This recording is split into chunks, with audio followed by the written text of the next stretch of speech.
ইরানে বিয়ে একটা বড় সামাজিক ও ধর্মীয় অনুষ্ঠান। এখানে বিয়ে সাধারণত দুই ভাগে হয়, নিকাহ আর জশনে আরুসি মানে আসল বিবাহ উৎসব। বেশিরভাগ ক্ষেত্রেই পরিবারই বরকনে ঠিক করে দেয়, তবে এখন অনেক তরুণ তরুণী নিজেদের পছন্দে বিয়ে করছে। ইরানি মেয়েরা এমন ছেলেকে বিয়ে করতে চায় যে পরিশ্রমী, ভদ্র আর ইসলামিক মূল্যবোধে বিশ্বাসী। বিয়ের পর তারা সংসারে অনেক দায়িত্ব নেয়, রান্নাবান্না, সন্তান লালন পালন, কিন্তু একই সঙ্গে অনেকেই পড়াশোনা ও চাকরিও করে। বর্তমান প্রজন্মের ইরানি নারীরা খুবই আধুনিক।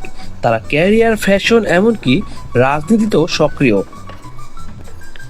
ইরানি মেয়েদের দৈনন্দিন জীবন ধর্ম আর সংস্কৃতির মিশেলে করা। তারা বাইরে গেলে হিজাব পড়তে বাধ্য, কিন্তু ঘরে বা নারী সমাজে তারা অনেক ফ্যাশনেবল। সপ্তাহে পরিবার নিয়ে পার্কে যাওয়া, পাহাড়ে পিকনিক করা বা বন্ধুদের সঙ্গে ক্যাফেতে সময় কাটানো, এগুলো খুবই জনপ্রিয়। তারা পার্সিয়ান মুভি, মিউজিক আর কবিতায় খুবই আগ্রহী। হাফিজ, রুমি সাদি, এইসব কবিদের কবিতা এখনও তাদের জীবনের অংশ। ইরানি মেয়েরা খুবই পারিবারিক, অতিথিপরায়ণ আর সংস্কৃতি প্রেমী। তারা আধুনিকতার সঙ্গে নিজেদের ঐতিহ্য ধরে রেখেছে, এটাই তাদের সবচেয়ে বড় সৌন্দর্য। ইরানি মেয়েরা শুধু সৌন্দর্যের জন্য নয়, তাদের বুদ্ধিমত্তা